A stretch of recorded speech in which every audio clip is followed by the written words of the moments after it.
मिसाक मदीना का पस मंज़र, मिसाक मदीना के अहम नुकात। अब है मिसाक मदीना के असरात, उसके फ़ायदे क्या हो। पहला, मदीना मुनव्वरा में पहली इस्लामी रियासत कायम हो गई, जिसमें मदीना मुनव्वरा के गिरदोनवा के दूर दराज इलाके भी शामिल हो गए। इसका पहला फ़ायदा कि दूर दराज के जो दीगर इलाके थे वो भी मदीना मुनव्वरा के अंदर जो है वो आना शुरू हो गए।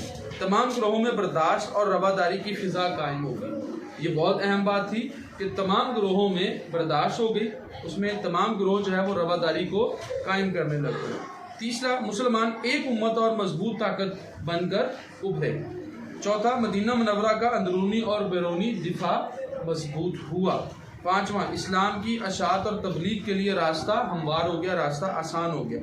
मिसाक मदीना तारीख की अहम दस्तावेज़ात में शामिल है, जो दूसरी कौमों के लिए भी बेहतरीन मिसाल है। इस मुआहदे की रूह से दीगर अक़वाम के मजहबी, मुआशरती और मुआशी हकूक़ को तस्लीम किया गया। मजहबी जो मज़हब के मुतल्लिक़ होते हैं, मुआशरती जो मुआशरे के मुतल्लिक़ होते हैं, मुआशी जो लेन देन और कारोबार और पैसे के मुतल्लिक़ हकूक़ होते हैं, इन हकूक़ को भी दर्जा और इन हकूक़ को भी जो है वो तस्लीम किया गया।